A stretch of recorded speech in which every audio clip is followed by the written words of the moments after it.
반갑습니다. 경매 채널 김도현입니다. 자, 이번 사건은 부산 사하구 다대동에 있는 기영타워 빌딩 상가 건물 분석을 하도록 하겠습니다. 자, 매번 아파트 경매 사건을 위주로 분석을 많이 했었습니다. 아파트가 없는 지역은 없고 또 계속 지속적으로 경매 물건이 나오기 때문에 반복해서 계속해서 영상을 만들기에는 아주 쉬운 물건이라서 아파트 위주의 어떤 사건 검토, 사건 분석을 많이 해왔죠. 자, 그렇게 하다 보니까 정말 너무 비슷한 어떤 반복적인 분석이 많아서 제가 지겨워서 제가 평소에 많이 보는 토지나 공장 건물, 가끔 뭐 상가 뭐 이런 물건들도 좀 자주 다뤄봐야 되겠다 라는 생각을 하게 되었습니다. 자, 보시는 분들도 아파트만 계속 보시니까 지겨우실 것 같고, 그래서 오늘은 상가 건물을 분석해 보도록 하겠습니다. 이 경매 사건의 분석은 어떤 특정한 형식에 맞춰서 특별한 방법으로만 이루어지는 것은 아닙니다.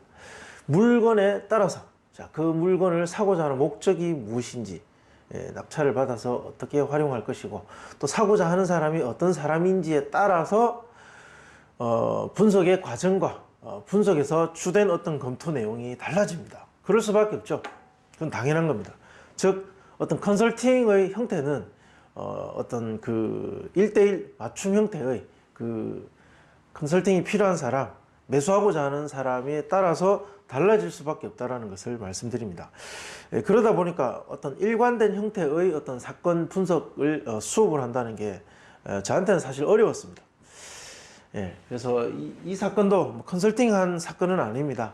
그래서 그냥 부동산에 대해서 평소에 관심은 있지만 특별한 어떤 그 거래 과정에 대한 지식, 경험이 그렇게 많지 않은 사람들의 수준에서 봤을 때 편안하게 볼 수 있는 그런 어떤 눈높이에 맞춰서 제가 설명하고 검토하도록 하겠습니다. 자, 사하구 다대동 1551-22번지입니다. 사건 번호가 보시면 2019 타경 5667호. 자, 2019 타경이라고 하면 이제 영상을 많이 보신 분들은 아시겠지만 2019년도에 경매 사건이 접수되었다라는 거죠. 2019년도에 접수되었으면 뭐 1월도 있고 뭐 12월도 있습니다. 자, 여기 보시면 사건 번호가 5667호. 그러면 이 정도면 번호가 상당히 빠른 편입니다. 즉 1월에 가까운 달에 신청이 되었다. 자, 이것이 중요한 건 이즈음에 감정이 되었겠죠. 그러니까 이 지금 현재 제목, 이제 시작하는 이 경매 사건 번호만 봐도 대략적인 흘러온 그 과정의 그 시작점에서의 우리가 주목해야 될 어떤 내용들을 금방 캐치할 수 있습니다. 그러니까 시세가 소위 말하는 이 부동산의 가치 분석에 있어서 감정평가의 시세가 이 2019년도 초반에 그 당시의 어떤 부동산 시장의 상황이 감정되었을 것이다. 뭐 그런 것을 짐작할 수 있죠.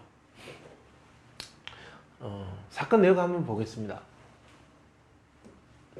뭐 주소는 조금 전에 말씀드렸다시피 다대동 1551-22번지 상가 건물이고, 물건의 종류는 근린생활로 되어 있습니다. 건물 면적은 연면적이 1182평, 상당히 큽니다. 대지권은, 여기서 말하는 대지권은 이 대지가 아니고 토지죠. 그냥 표기가 잘못된 겁니다. 토지는 334평입니다. 334.23평. 건물, 토지 둘 다 전부 매각입니다. 뭐 하나는 일부만 매각한다든지, 뭐 지분 매각이라든지 뭐 이런 것들은 낙찰 이후에 완전한 전체에 대한 소유권을 가져오는 것이 아니라 또 다른 분쟁이나 해결거리가 남아있게 됩니다. 그러나 토지와 건물 전부 매각이기 때문에 일단 물건 자체의 하자는 그 소유권의 하자 부분에 대해서, 그러니까 소유권에서 부족한 부분에 대한 문제는 없다. 다만 이제 뭐 점유권에 관련된 문제는 있을 수 있기 때문에, 또는 뭐 토지 위에 뭐 지상권과 관련된 다툼이 있는 물건이 있을 수는 있겠죠. 물론 이 물건은 없지만 뭐 경매 사건을 검토할 때는 그 부분까지 다 참고해서 꼼꼼하게 살펴보셔야 됩니다. 사건 접수는 2019년 7월 1일, 7월 달 정도 되었네요. 번호에 비해서는 상당히 뒤에 접수된 것 같아요. 7월 달 정도에 접수됐으니까 이쯤에 감정평가되었다.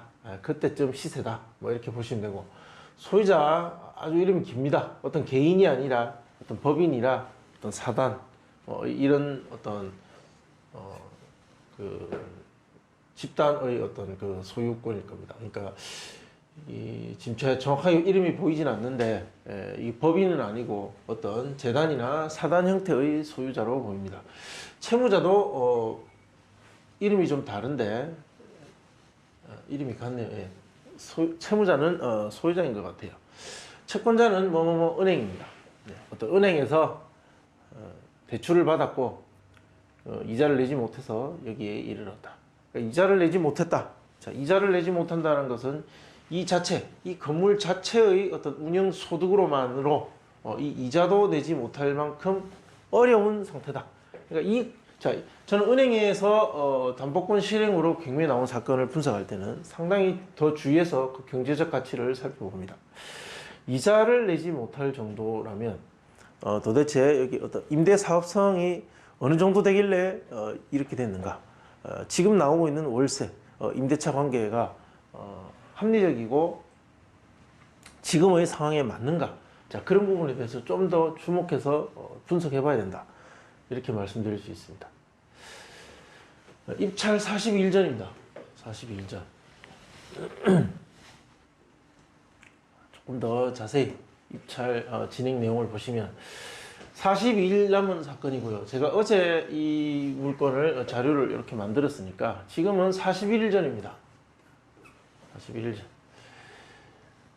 원래 2020년 12월 9일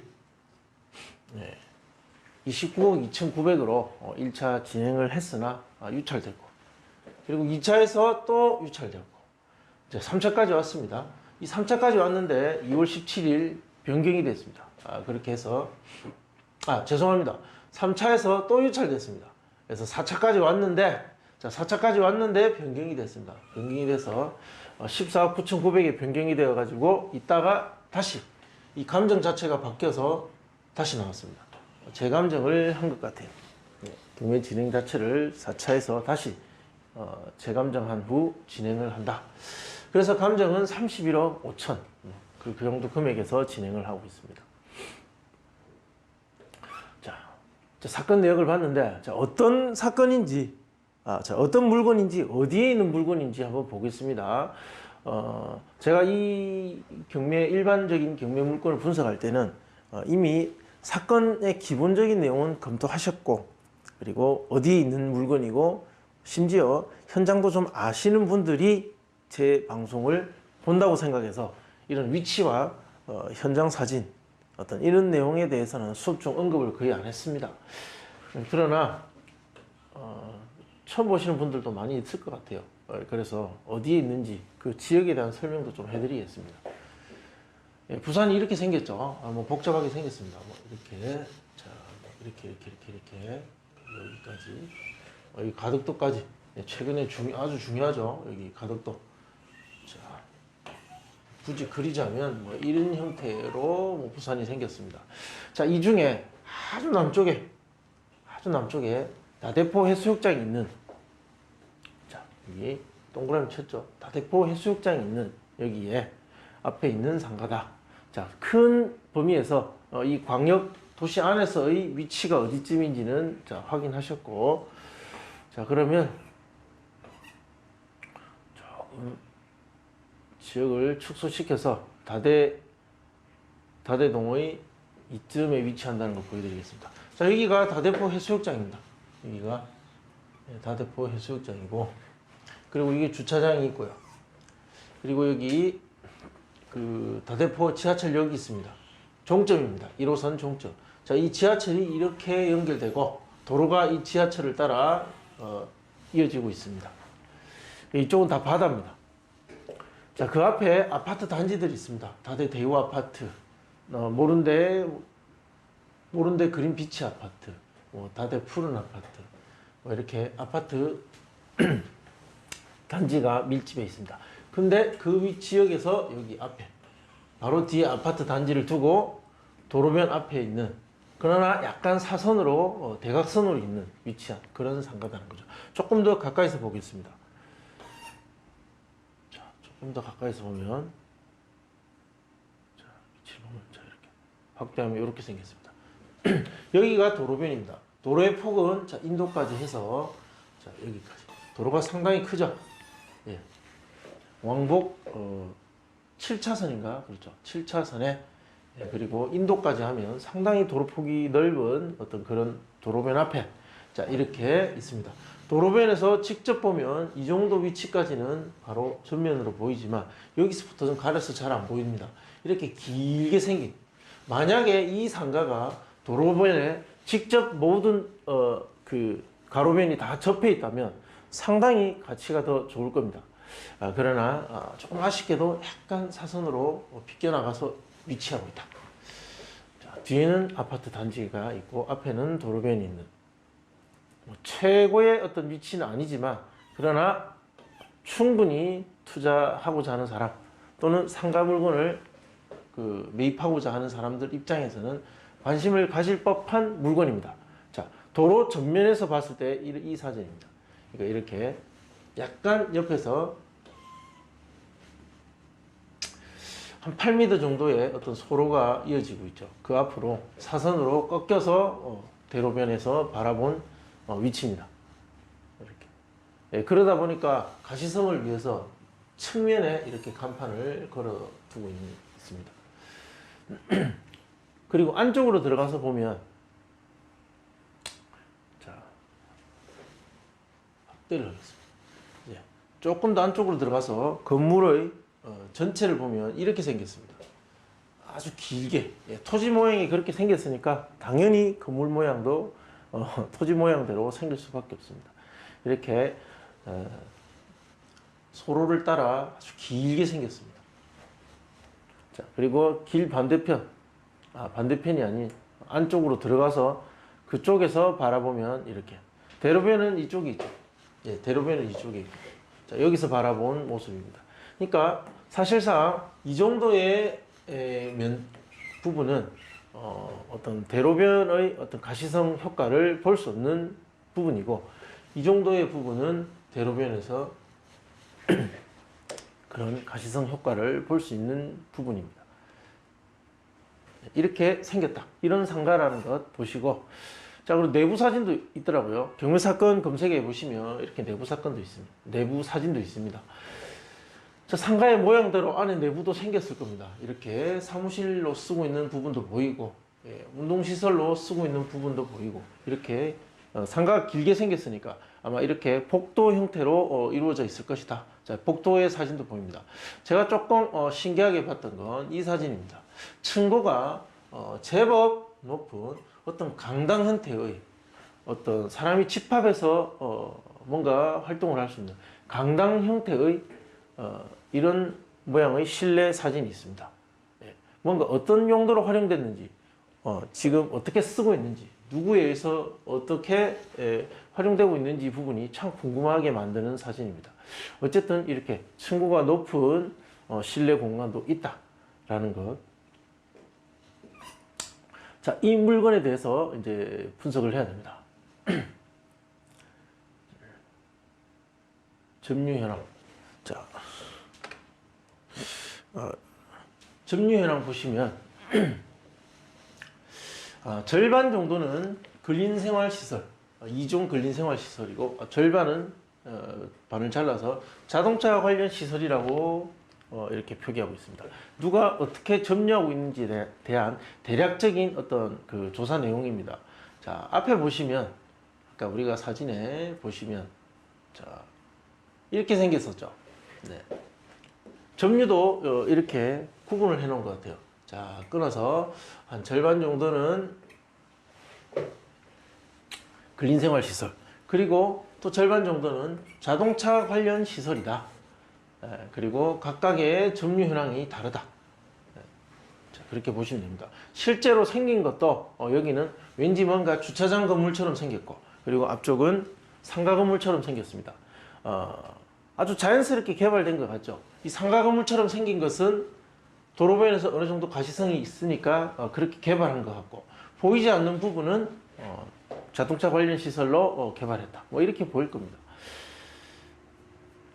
자, 점유 현황까지 보고 다음 내용은 그 다음 시간에 진행하도록 하겠습니다.